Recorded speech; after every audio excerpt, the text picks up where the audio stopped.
Yo les gars, aujourd'hui c'est simple, on va revenir sur le débrief à froid du match Real Madrid-Atlético de Madrid et on va faire la preview face à Manchester City.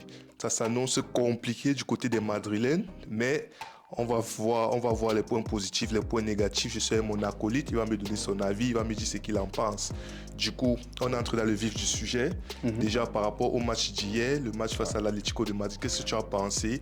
Quels sont pour toi dans un premier temps les points positifs à tirer de ce match? Le positif, c'était pour moi la deuxième période, où le Real était un peu plus offensif qu'en première période notamment.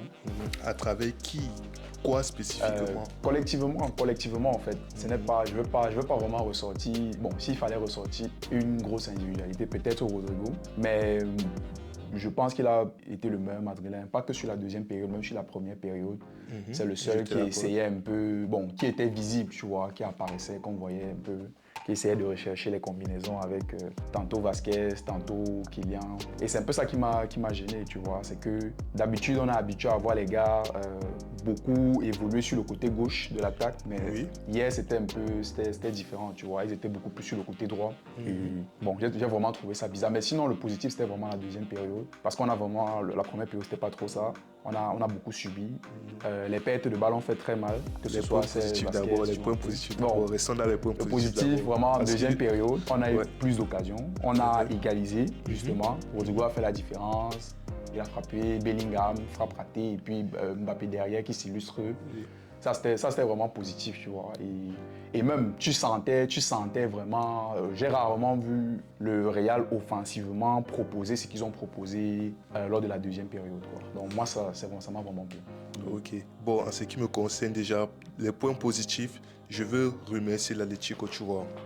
Pourquoi je remercie l'Atlético? Parce que en première mi-temps, on va dire oui, le match était serré, ils ont mis le plus et tout, tu vois. Mais en deuxième mi-temps, je trouve qu'ils ont un peu plus ouvert le jeu, tu vois. Bizarrement, c'est la mi-temps où le Real était un peu plus en forme. Le Real a retrouvé un peu plus de ses couleurs, tu vois. Et je veux remercier encore une fois de plus Simeone. Pourquoi? Parce que à la, je sais pas, 70e ou 80e minute, il a fait des remplacements. Le Simeone que je m'attendais à ce qu'il enlève ses attaquants, ses offensifs et fait rentrer ses défenseurs comme d'habitude. Mais bizarrement, il a rajouté des milieux offensifs et des attaquants. Tu vois. Donc il était dans cette mentalité de je veux gagner le match. Je ne veux pas fermer et tout. Non, je veux jouer. Et c'est rare. Lorsqu'on passe à l'Atlético de Madrid et jouer, c'est deux mots qui, dans la même phrase, ça sonne bizarre. Mais il a fait comme ça que d'une part, je veux souligner ça. Et de l'autre part, je veux souligner, pour moi, selon moi en tout cas, le très bon match de Rodrigo du début jusqu'à la fin, jusqu'à sa sortie. C'est vrai, il ne méritait pas sortir. S'il fallait enlever un de nos offensifs, ce n'était pas lui en premier, selon moi. On va laisser la statue d'avant. Le Rodrigo, actuellement, c'est notre meilleur joueur offensivement parlant. Ce n'était pas lui. Mais bon, Mbappé, Bellingham, Vinicius, jusqu'à preuve du contraire, c'est un nom plus gros que le sien. Donc je peux comprendre, je n'étais pas content. Mais très bon match de Rodrigo pour moi jusqu'à sa sortie.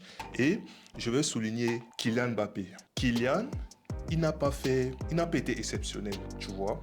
Mais dans son rôle de buteur, dans son rôle de numéro 9, parfois il y a des 9, il touche 2, 3, 4, 5 ballons par match. Parce qu'être 9, c'est pas facile.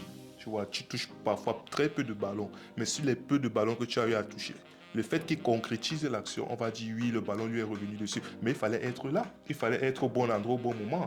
Le Kylian Mbappé il y a de cela 2, 3 matchs, peut-être n'aurait même pas été dans la surface. Peut-être qu'il aurait été quelque part à l'extérieur, tu ne sais pas quoi, tu vois. Donc ça, je veux souligner ça. Et je veux souligner la bonne fin de rencontre, de Vinicius. Pourquoi? Parce que dès l'instant où le Real a égalisé, pour moi, c'est à partir de cet instant que j'ai un peu retrouvé le Vinicius que je connaissais. L'égalisation est venue à la 50e minute.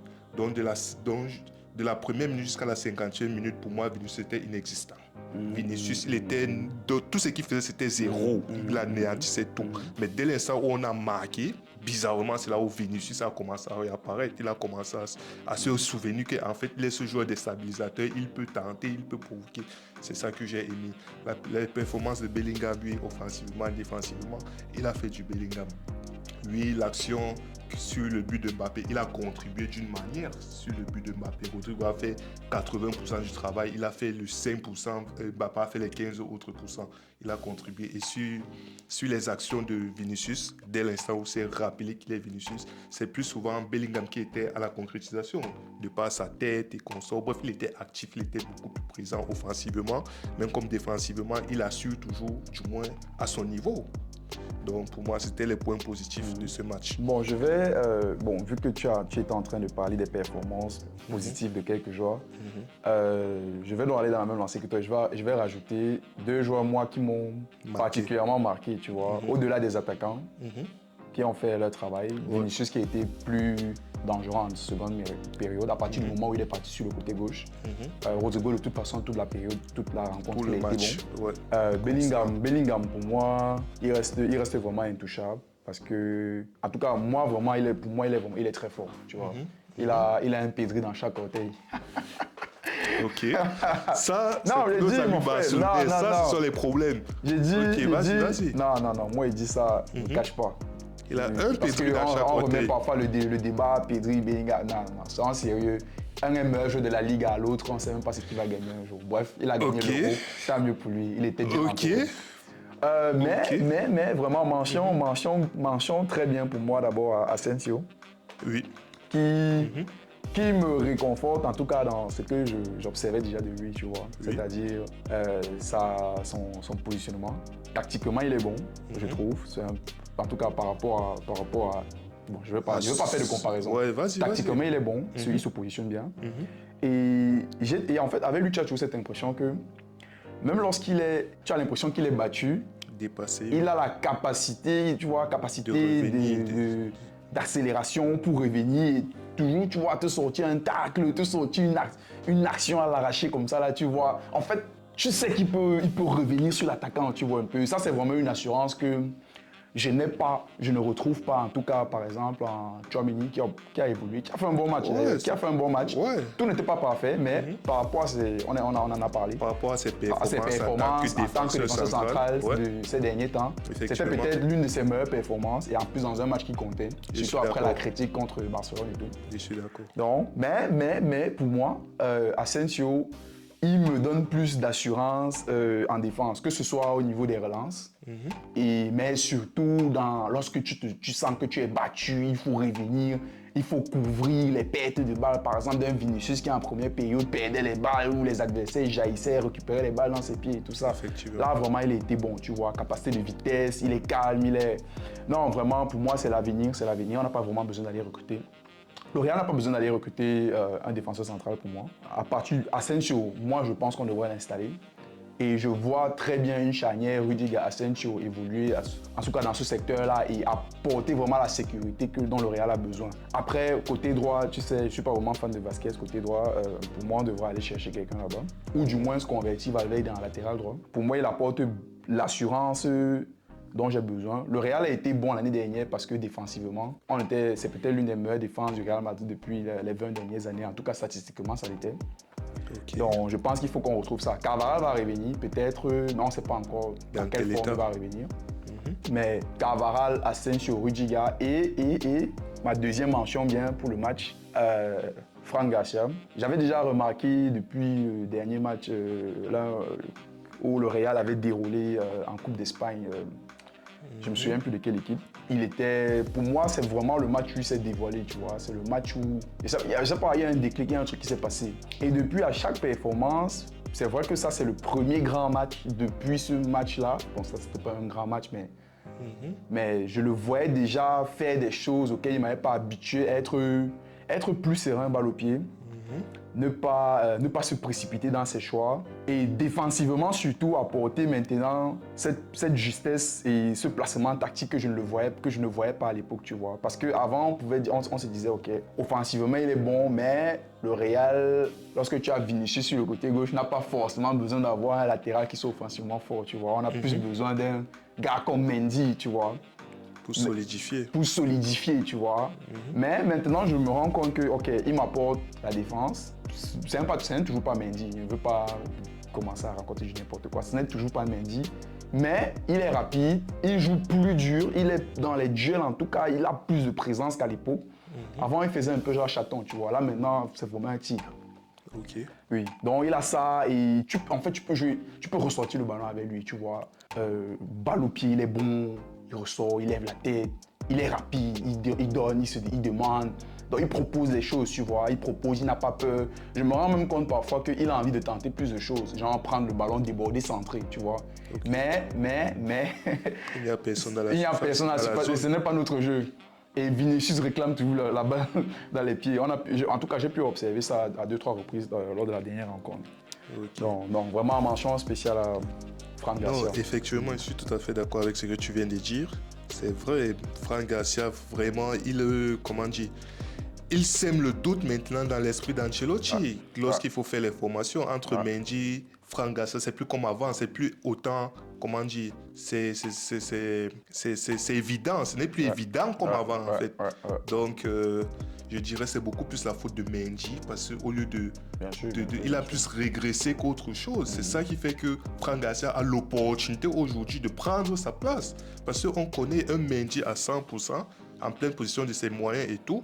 C'était pas si évident que ça. Mais bon, c'est dommage, mais c'est la réalité d'aujourd'hui. Maintenant, les points positifs étant dit, allons-y dans le négatif. Quelles sont tes remarques? Quels sont tes points négatifs? Quels sont les trucs que tu n'as pas aimés ou quels sont les trucs que tu n'aimes pas et que tu as revus dans ce match de la part des Madrilènes, du Real, ainsi de suite? Négativement, je vais d'abord commencer collectivement. Moi, j'ai toujours cette impression dans les grands matchs et même parfois dans les petits matchs, tu vois, que le Real jauge un peu son adversaire, se laisse subir et tu as pu remarquer. Non, en fait, j'ai toujours l'impression qu'on doit toujours être en réaction, tu vois. Il faut que l'adversaire marque ou bien il faut que l'adversaire... Pour que nous, on commence à jouer notre football, tu vois un peu. Par exemple, tu as vu, la deuxième période n'a rien à voir avec la première période. Moi, je pense sérieusement que le Real est capable de jouer comme ça tout le match, tu vois un peu. Mais on peut même jouer comme ça tout le match, on met 2-0, un peu comme lors du dernier match en coupe. Et après, on retombe dans nos travers, tu vois. Genre, on commence à jouer facile, les passes à gauche, à droite. C'est Ceballos qui commence à jouer la sécurité. Bon, vu qu'on en est maintenant au point négatif, je vais d'abord laisser le collectif, genre on subit tout le temps. Je vais arriver maintenant individuellement. Je vais parler individuellement à chaque joueur. Ceballos, pour moi, c'est celui qui m'a énervé. Il m'a pas énervé, mais il m'a laissé sur ma faim, tu vois. Ce n'est pas un joueur en qui vraiment j'ai vraiment cru. Okay. Bon, au début, disons que oui, je me disais, mais après, tu vois, il était là. Bon, maintenant, il profite du fait qu'il y a Kroos qui est parti. Tu as beaucoup de tauliers qui sont partis. Le temps de jeu de Modric est un peu plus limité à cause de son âge. Okay. Donc, il a plus de chance, tu vois. Il a plus de temps de jeu. À l'époque, on pouvait dire, OK, il n'a pas de temps de jeu, donc il n'a pas la confiance, etc. Mais cette fois-ci, je trouve vraiment qu'il a beaucoup plus de temps de jeu et il a plus l'occasion de s'exprimer. Mais on a toujours l'impression avec lui que c'est toujours dans la sécurité, tu vois. La relation avec le danger, il n'y est pas, tu vois. C'est genre, il prend le ballon, il va te faire un contrôle. Le risque. Voilà, il flirte pas avec le risque. Il va te faire un contrôle en arrière. Il va toujours essayer de chercher le partenaire à gauche, à droite. Passe de sécurité. Très rarement, il va essayer. C'est pas lui qui va te faire la passe qui tue, la passe qui désaxe, la passe qui casse, qui brise les lignes, tu vois. Ce n'est pas lui. Et en plus, ça c'est vraiment... Je me rappelle Kovacic à l'époque, il te prenait la balle au milieu du terrain. Dès qu'il voyait un peu l'espace là, tu vois, il allait tout droit, tu vois, il brisait les lignes. Ça, c'est Valverde, ça. Quand il joue à son poste et quand il est mis dans de bonnes conditions. Oui, mais Valverde, après, comme on dit, plus l'espace se rétrécit, moins décisif il devient, tu vois. Mais Ceballos, par contre, je pense qu'un peu comme Kovacic à l'époque, il a la technique pour que dès qu'il y a un peu d'espace, tu vois, il peut s'y engouffrer. Et même dès que l'espace se rétrécit, il a pour moi normalement la qualité technique pour rester toujours calme dans ces moments-là et soit maintenant faire une passe qui désaxe ou bien. Mais il ne le fait pas. Je ne sais pas s'il ne le fait pas parce qu'il veut assurer sa place, faire le moins d'erreurs possible, assurer sa place. Mais actuellement, on a besoin d'un milieu qui a un peu ce côté déstabilisateur, tu vois un peu. Vinicius là, Rodrigo là de l'autre côté. Mais au milieu, il nous faut un joueur déstabilisateur. Moi, j'appréciais beaucoup le profil de Kovacic. Et je vois en Ceballos quelqu'un qui a ces capacités-là, mais c'est comme s'il se retient et c'est ça en fait qui me frustre, tu vois. Et au niveau même des frappes, je trouve qu'il ne frappe pas assez. Pour moi, je lui dis, frapper les gars, tu vois, au milieu de terrain, ça ne frappe pas. Tchouaméni qui était défenseur central a frappé plus de fois que Ceballos, c'est pas normal. Je le dis comme ça, c'est pas normal, tu vois un peu. Donc c'était vraiment pour moi le joueur qui m'a le plus frustré. Après, oui, il peut parler de Vinicius, premier mi-temps très décevant. Après, on va dire oui, il n'était pas vraiment à son poste. Il était plus genre attaquant central avec Mbappé, côte à côte. J'ai l'impression que Carlo Ancelotti, il a abordé le match vu que il y a Franck Garcia sur le côté. Et on sait que Franck Garcia, c'est un contre-attaquant. Il est beaucoup plus en attaque qu'en défense. Je me suis dit, OK, comment exploiter ça au maximum? On sait que Mbappé, face à une défense de l'Atlético Madrid, on sait que ce sont des soldats là-bas derrière. Mbappé, c'est pas évident. Le duel physique sera intense. Du coup, il a voulu, du moins matcher ce surnombre-là offensivement. D'autant plus que quand tu sais que, OK, tu renvoies Vinicius dans l'axe. C'est que tu as Vinicius Mbappé. OK, ce n'est plus une personne, maintenant c'est deux personnes. En sachant qu'il y a Bellingham qui fait aussi les allers-retours, qui peut aussi se retrouver là, tu vois. Et quand tu ajoutes ça, un Franck Garcia qui vient avaler le côté gauche, tu vois. C'est qui fait qu'on peut... Bon, d'après ce qu'il avait prévu, il se disait, OK, on peut maintenant soit matcher ce surnombre ou bien créer un surnombre en attaque, tu vois. Sauf que, dans la réalité du terrain, qu'est-ce qu'on s'est rendu compte de quoi? Vinicius, disons que, OK, il a respecté les consignes, il est resté à l'axe. On se rendait compte que, en fait, à l'axe, il gênait plus qu'autre chose. Parce que concrètement, en première mi-temps, il n'a rien apporté. Il gênait. Tu ne pouvais pas jouer en remise sur Vinicius, il ratait des passes, il ratait des contrôles. Il fait vraiment, il n'y avait rien qui allait, tu vois. Et parfois, on veut se tourner du côté gauche, le côté que Franck Garcia est censé avaler. Franck Garcia, maintenant, il est dans un dilemme. Il sait que si j'avale ce côté contre-attaque, il n'y aura plus personne derrière. Et vu que justement, en première mi-temps, ce que l'Atlético faisait, c'était le bus et on jouait sur contre-attaque. Donc, il savait que s'il s'engouffrait, il allait avoir problème. Et maintenant, on se retrouvait avec un côté gauche inoffensif parce qu'il n'y avait personne. Ni Mbappé, ni Vinicius étaient désertés. C'est pour ça que justement, le jeu penchait beaucoup plus à droite. Parce qu'on savait que, OK, à droite, Rodrigo est là. C'est pour ça qu'en première mi-temps, tout se passait. Quand on veut créer un truc à gauche, il n'y a personne. Donc, je me dis, c'est peut-être ça. Il s'est dit, OK, allons peut-être comme ça. Et bon tacticien qu'il est, il a vu que ça ne fonctionne pas et il a changé. Il a dit, Vinicius, tu repasses sur le côté. Et c'est à partir de là, maintenant, que le jeu s'est un peu plus décanté. Maintenant, je voulais juste revenir sur le fait que tu parlais de le Real, l'entame des matchs du Real. Pour moi, à ce niveau, ce n'est même plus question de on joue l'adversaire. Pour moi, j'ai constaté que ce n'est plus OK, on voit si l'adversaire est fort ou pas, ou quoi que ce soit. C'est juste qu'on est nul, on entame mal nos matchs. Tu vois, on n'arrive pas à bien entrer dans le match, on n'arrive pas à être concentré dès le début du match. Aujourd'hui, on a cette facilité à dire c'est parce qu'on joue au jeu l'adversaire. Tu dis c'est parce qu'on joue au jeu l'adversaire parce que les adversaires en face, heureusement pour le Real, ils n'arrivent pas à nous punir. Tu vois, on arrive toujours à s'en sortir. On ne s'en sort pas parce qu'on a bien défendu, on s'en sort parce que les attaquants d'en face ont mal joué leur coup. Ou parce que ton gardien te sort une parade exceptionnelle. Maintenant, quand on tombe sur une équipe qui a notre qualité / Barcelone, les trucs que on s'en sort parce que les attaquants ont mal joué leur coup, ça ne fonctionne plus. On se retrouve avec les 4-0, 3-0 en une mi-temps. Tu vois, et là maintenant, tu ne peux plus te réveiller. Tu es déjà mort en fait. Tu entames la mi-temps, tu es déstabilisé. C'est pour ça que ce truc-là, je me dis, avant, l'année passée, on pouvait dire c'est notre identité parce qu'on sait que peu importe ce qui se passe, en fin de match, on a minimum le nul si ce n'est la victoire. La défaite était inenvisageable l'année passée. On avait toujours parce qu'on était solide. De réaction. Cette solidité défensive que tu as souligné là, justement, là, je pouvais dire qu'on jouait. Mais aujourd'hui, on est nul. Tu ne peux pas être nul défenseur, mais tu joues, je crois. Quand on va te marquer, les vraies équipes là, ils plantent. Barcelone là, qui plante 1, 2, 3, pam. C'est pour ça que je dis un City par exemple. Sans vouloir entrer dans la preview vite fait, je vais m'arrêter là. Un City, si on fait cette erreur avec Haaland, il peut être dans le trou. Mais ça reste Haaland. Il y a des décisions, il y a des face-à-face concrets que les joueurs de l'Atlético ont eu en premier. Non, il va punir. Ils ont mal géré. Il va punir. On aurait pu encaisser. Ils ont juste mal géré, tu vois. Mais tu as un Haaland en face, je me dis, on doit être plus attentif. Maintenant, ceci étant dit, belle transition. On va passer sur le match de Champions League preview face à Manchester City. Quelles sont tes attentes? Quelles sont tes craintes? Allons-y vite fait. Ma crainte est justement que bien que City soit actuellement dans une mauvaise phase, une très mauvaise phase, que nous ne les relancions, en fait, que nous ne leur donnions le capital confiance qu'ils n'arrivaient pas à avoir depuis. Parce que justement, le fait qu'on ne sache pas entamer les rencontres et tout, eux peuvent profiter de ça et prendre en confiance, tu vois. Oui. Sur une, deux erreurs, je sais pas, Vasquez te rate une passe. En fait, bon, Vasquez ne jouera pas.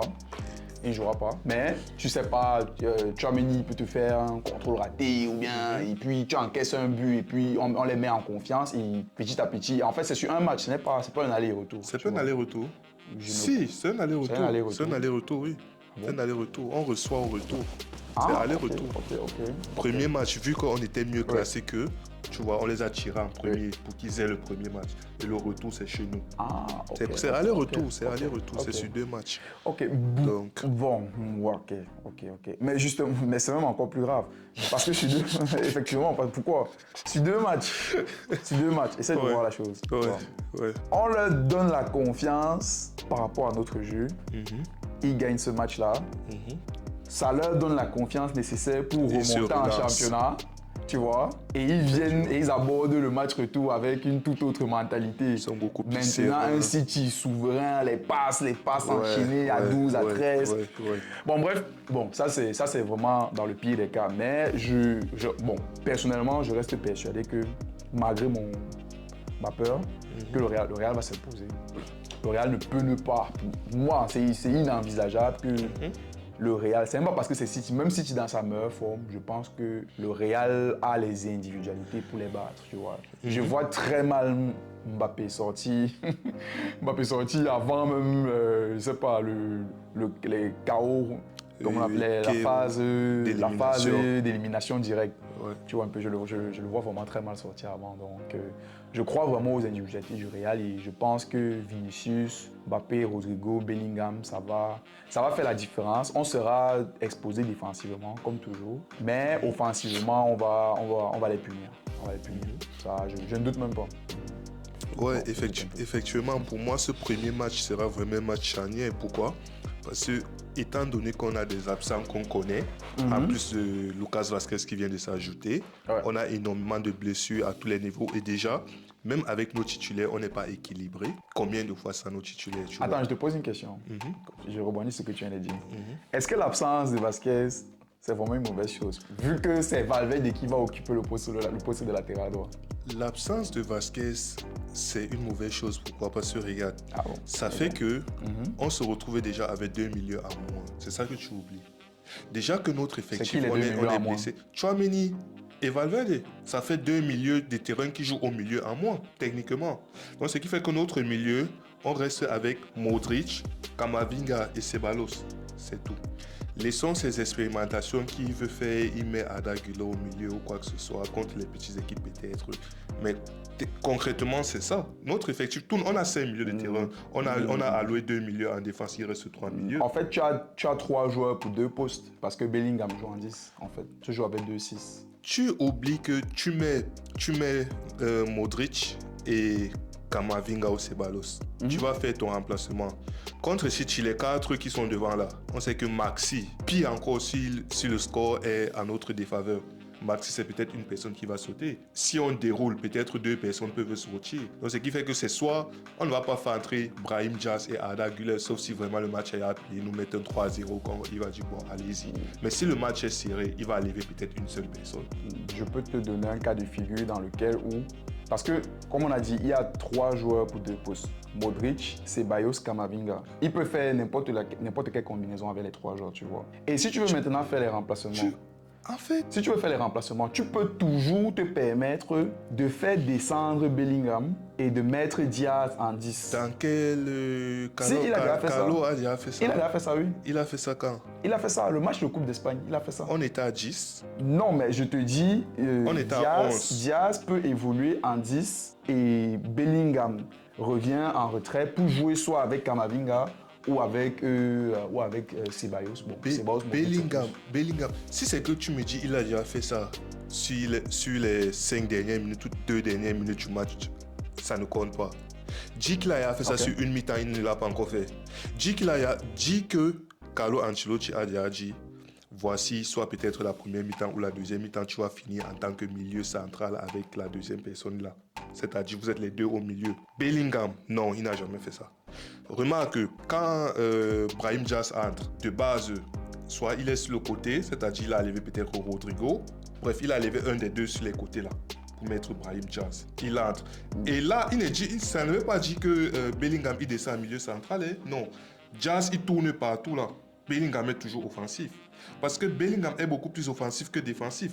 Si c'est que il fait rentrer Brahim Diaz, tu vois, et qu'il fait descendre Bellingham comme tu dis, ça veut dire qu'officiellement tu demandes à Bellingham de rester défendre. Bellingham, c'est ça que je dis que justement c'est rare, ce n'est presque jamais arrivé. Mais justement, sur 5 minutes, oui. C'est pour ça que je souligne bien ce truc de deux milieux. J'ai juste dit ceci, tu vois. Vu que tu me dis on n'a pas assez de milieux, on a trois joueurs pour deux postes. On part du principe que Bellingham est fixe en 10. Tu as trois pour deux postes. Tu pars du principe qu'on aura besoin de faire plus de 2 remplacements dans ce milieu-là. Bien sûr. Bon, moi honnêtement, Modric, comme tu as dit, restons sur ce que tu dis. Comme tu as dit, ce n'est pas un truc qu'il a fait. Il est capable de commencer, donc de faire juste un remplacement dans ce milieu-là. Il commence avec Ceballos, peut-être Camavinga, et après il fait entrer Modric, il sort Ceballos. Il a déjà fait. Et il change juste peut-être un devant Diaz à la place de Rodrigo. Est-ce qu'il n'a pas l'habitude de le faire? Ça, c'est maintenant un truc qu'il a l'habitude de faire. Soyons clairs sur un truc. Partons du principe qu'ils mettent un milieu, on fait la prime à l'ancienneté par exemple. Ils mettent peut-être Modric. Parce que concrètement, c'est Modric, Camavinga et Ceballos. Je vois mal Ceballos attendre. Je vois mal Modric attendre. Avec ces deux-là, tu vois. Mais pourquoi tu fais comme si Modric n'a jamais attendu dans certains grands matchs? Non. Il a déjà attendu. Fais avec ce que Carlo Ancelotti fait. C'est ça que tu ne comprends pas. Modric attend. Oui. Quand c'est Casemiro, l'autre, Valverde qui est là. Quand Valverde est là au milieu du terrain, tu vois. C'est Valverde, il est titulaire là, on ne discute pas. C'est la personne qui est à côté de lui qui tourne, tu vois. Non? Parfois, il te met Ceballos, parfois, il te met Modric, parfois, il te met Camavinga, parfois, il te met Tchouaméni quand Tchouaméni est encore au milieu, tu vois. Maintenant, là, concrètement, on a 3 milieux disponibles, à savoir Modric, Camavinga et Ceballos. Je le vois mal faire un milieu Camavinga, Ceballos et mettre Modric au banc. Je le vois très mal faire ça. Bon, donc, en fait, peu importe la combinaison. Là, c'était de 1. Parce qu'il n'a pas encore fait ça pour l'instant. Ça, c'était de 1, tu vois, non? Camavinga n'était pas disponible. De 2, Camavinga, c'est monsieur carton jaune. Toujours, c'est monsieur carton jaune. Ça, c'est un truc. Camavinga, c'est monsieur carton jaune. Donc, à partir de là, tu ne connais pas comment le match va finir. Il a pris un carton jaune du dernier match. Camavinga, si tu comptes sur ces 10 derniers matchs, au moins sur ces 8 matchs-là, tu vas prendre un carton. C'est monsieur carton jaune. Ça, c'est officiel. 2 fois, on la lève. Pourquoi? C'est pas parce qu'il joue mal, mais c'est parce qu'il risque de se prendre le carton rouge. Il flirte avec le rouge. Parce qu'il aime le risque. Ses interventions sont toujours très, très limites. C'est pour ça. Ça, c'est déjà de 2-1. C'est pour ça que je dis que c'est très, très limité notre milieu de terrain avec les 3 là. Quoi? Parce que tu sais que notre milieu de terrain, avec nos cartes fantastiques, nos milieux de terrain, ils doivent vraiment être solides en défense. Un match de haute intensité comme ça, un Modric, tu vois, si Modric commence titulaire, il ne va pas finir le match. On va le remplacer. Maintenant, ça dépend. Si tu remplaces, ça veut dire que tes 3 milieux sont déjà entrés en jeu. Tu vois, non? Maintenant, celui qui est à côté, indépendamment de que ce soit Ceballos ou Camavinga, tu ne connais pas si carton va arriver ou la physionomie du match. C'est pour ça que je dis que les 3 milieux là, c'est beau, tu vas dire 3 milieux pour 2 postes. 8 dis comme ça va. On a le surplus. Mais quand tu regardes la physionomie, tout peut arriver. C'est pour ça que ça sera vraiment knapp. Maintenant, si ça arrive, là, on flirte vraiment avec la limite. Qu'est-ce qu'on va faire? Tu vas proposer de faire redescendre Bellingham. Mais je suis en train de te dire ce qui va arriver si c'est, comme tu as dit, on a 3 joueurs pour... Parce que ça, c'est même pas si... Et en plus, c'est si tu as face, pourquoi on va courir? Même si tu es nul, nous, même l'équipe la plus nulle, on les laisse le ballon. Combien de fois si tu... L'origine du débat, c'était quoi? Est-ce que c'est une bonne chose? C'est light. C'est light, tu vois, mais c'est là, tu vois un peu. Défensivement, on est plus solide. Au milieu, tu as moins de joueurs. Effectivement, tu as raison. S'il faut faire 2 changements dans ce milieu-là, c'est compliqué. Un changement est possible sans déstabiliser complètement. Tu sors Modric, tu sors Ceballos, tu fais entrer Modric, tu sors Modric, tu fais entrer Ceballos. Peu importe. C'est presque la même chose, tu vois un peu. Mais comme tu dis, on peut mener que dans le contexte où une situation où peut-être Kamavinga, c'est nécessaire qu'il sorte. Moi, je pense que tant qu'il pourra jouer, il va rester. Parce que justement, tu n'as plus la possibilité de faire un remplacement là-bas. Tu vois un peu. Mais on ne sait pas ce qui peut arriver. Il juge peut-être que Kamavinga doit sortir. Et s'il juge que Kamavinga doit sortir, son premier réflexe, ce sera de faire redescendre Bellingham et de mettre plutôt un de nos attaquants là, à la bandisse. Ou bien essayer Gullet, comme il a eu l'habitude de l'essayer. Ça, il a déjà fait. Ça, il a déjà fait. Et il a vu que ça n'a pas fonctionné, c'est pour ça qu'il a arrêté.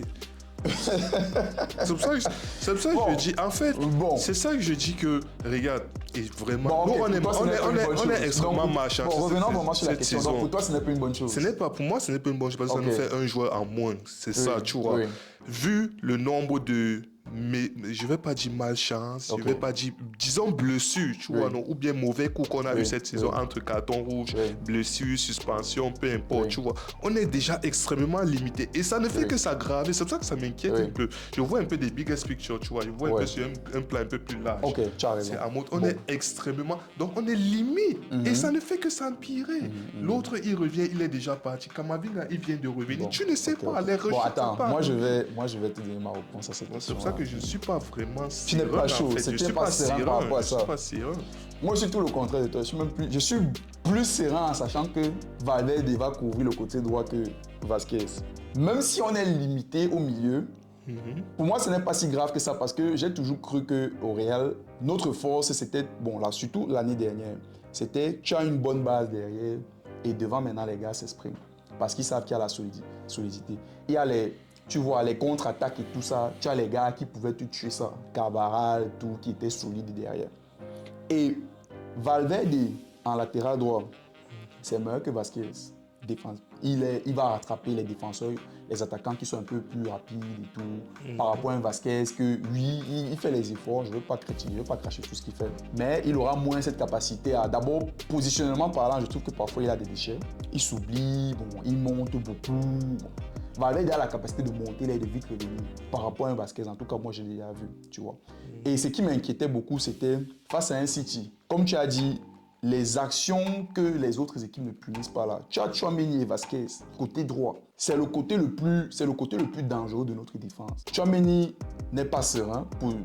Tactiquement, c'est pas pour moi. Il ne se positionne pas très bien en défense centrale. C'est pas de sa faute. C'est pas vraiment son poste de prédilection. Il est encore en train de chercher ses repères là-bas. Mais ça, c'est d'abord problématique. Il ne sait pas bien se positionner là-bas. Tu as Vasquez qui ne sait pas bien se positionner là-bas. L'un ne peut pas couvrir l'autre. C'est dangereux. City ils auraient appuyé dessus pour nous punir. Donc, moi, vraiment, je me disais, même si Vasquez est là, j'aurais toujours préféré que Valverde vienne jouer à ce poste-là. Et on a pu voir lors du dernier match de Champions League, est-ce que, je ne sais pas, Valverde était là, non? Et puis, ou bien il n'était pas là, bon, je me souviens plus. Valverde a toujours été là. Autant pour moi, Vasquez était là, mais il a préféré Valverde. Je ne sais pas si je me trompe. Vasquez venait de revenir de blessure. Tu peux me corriger plus tard. Bon, bref. Il venait peut-être de revenir de blessure. Bon, bref. Moi, je pense surtout qu'on gagne d'abord en étant solide derrière. Valverde peut couvrir les erreurs, les manquements de Tchouaméni. Asensio, de toute façon, il est bon de son côté. S'il y a un feu qui veut s'allumer du côté gauche, peut-être côté Mendy ou Fran Garcia, il est bon. Mendy est bon défensivement, il peut se battre dans ce genre de match, indépendamment de comment City va jouer. Je pense que vu que City aura plus la balle, parce qu'Ancelotti, actuellement, j'ai remarqué, il essaie un peu de juger l'adversaire pour savoir quel est le latéral gauche qui va débuter. Soit Fran Garcia, soit Mendy. Tu vois, si tu as une équipe qui est plus dans la position de balle, il va préférer axer. Son choix va se diriger plus sur Mendy, qui est beaucoup plus défensif, n'est-ce pas, pour pouvoir contenir. Et si c'est une équipe qui va un peu être plus en retrait, nous attendre, tu vois, il va partir sur Fran Garcia justement pour avoir ce surplus en attaque là. Donc, je pense que Mendy va débuter le match. Mendy, Asensio, Tchouaméni, Valverde, pour moi c'est solide. Pour moi c'est la meilleure défense pour cette double rencontre là, tu vois un peu. Maintenant, au milieu, tu peux toujours. Ceballos, il a déjà pris ses aises. Pour moi, il doit commencer le match. Tu vois un peu. Pour moi, il doit commencer et il doit commencer au côté de Kamavinga. Puisque là, maintenant, tu as aussi besoin d'un profil un peu plus défensif à côté de lui. Bien sûr. Ce qui m'inquiète encore davantage, ce qui fait que le carton jaune de Kamavinga sera inévitable. Parce que justement, il faudra combler les lacunes ou bien du moins les erreurs de Ceballos aussi. Oui. Parce que Ceballos, il faut aussi énormément d'erreurs, que c'est celui qui est à côté de lui qui doit toujours couvrir.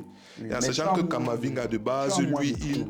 il part toujours au contact, il est toujours dans les contacts, il Effectivement. flirte toujours avec la limite d'or, ce qui fait encore que... Effectivement, mais ils sont pas nuls. On n'est pas, ne fait pas comme si... bien oui, sûr, oui, oui. bien sûr, C'est bien pas, sûr. ils font pas 10 000 erreurs dans le match, tu vois. Mhm. Le problème, c'est que là où il allait faire une erreur, et ça pouvait payer cash du côté de Tchouaméni et Vasquez, là au moins, tu as moins de trous, tu vois. Le bateau ne coule pas complètement. Tu as tous les gars qui sont solides, qui peuvent rattraper. En fait, tu as plus de gars qui peuvent rattraper les erreurs que eux ils peuvent commettre là-bas au milieu, tu vois un peu. Moi, c'est ça qui me rassure. C'était surtout ça, moi, mon plus gros problème. Si Vasquez est là, même si tu mettais Valverde, quand il joue dans un milieu, c'est même pas comme si lui-même il est super, il n'a pas été bon quand il était là-bas au milieu, enfin, lors du dernier match, soyons honnêtes. Et moi-même, Omar l'avait dit, tu vois, quand le jeu est rétréci, Valverde, il a moins de facilité à s'exprimer au milieu. Tu vas voir, c'est généralement en fin de match, quand les adversaires sont un peu plus fatigués, qu'ils s'expriment plus parce qu'il y a plus d'espace, les joueurs se soutiennent moins et tout. Donc rien que par rapport à ça, pour moi, de toute façon, je pense qu'à court ou long terme, c'est quelqu'un qui devrait se reconvertir en latéral. Vraiment, si Carvajal part, moi, je pense qu'il devrait se reconvertir. Des milieux, on peut en trouver, on va aller en acheter. J'attends toujours l'arrivée de Wirtz, d'ailleurs. Bon, moi, c'était vraiment ça, tu vois. Il y a moins de trous. La défense d'abord d'être solide. Même si les gars commettent des erreurs, on peut couvrir. Et offensivement, maintenant, les gars sont plus libérés parce qu'ils savent qu'ils peuvent tenter des trucs, tu vois. Ils peuvent tenter des combinaisons. Même s'ils perdent, la défense est solide. Parce qu'en fait, c'était ça notre force, tu vois. On tapait sur Vinicius, Rodrigo. Même ils se débrouillaient, ils se battaient. Et puis derrière, là, on savait que non, c'est carré, tu vois. Mais tu ne peux pas avoir cette assurance-là quand tu as Tchouaméni, en tout cas, toi-même tu l'as ressenti, quand Tchouaméni et Vasquez sont là, c'est pas ça quoi. Ok. Bon, en tout cas, le match c'est quand? C'est mardi ou mercredi? On verra.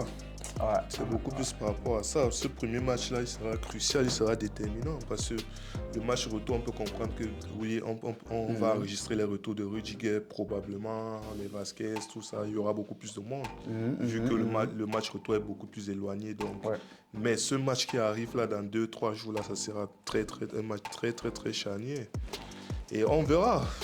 Pronostic? Donc, pronostic, match nul. Combien? Le match 2-2. 2-2. Et doublé de Haaland d'un côté. Ok. Et de ton côté, c'est quoi le pronostic? De mon côté, je dirais 3-1 pour le Real. Ok. Ok, ça Haaland va enregistré. marquer sur penalty, mais c'est tout ce qu'il va marquer. Ok, ça a enregistré. Parce que la défense sera solide. Seul l'avenir nous le dira. Tchouaméni va commettre une erreur en défense centrale. Ok. Et les gars ne pourront pas courir.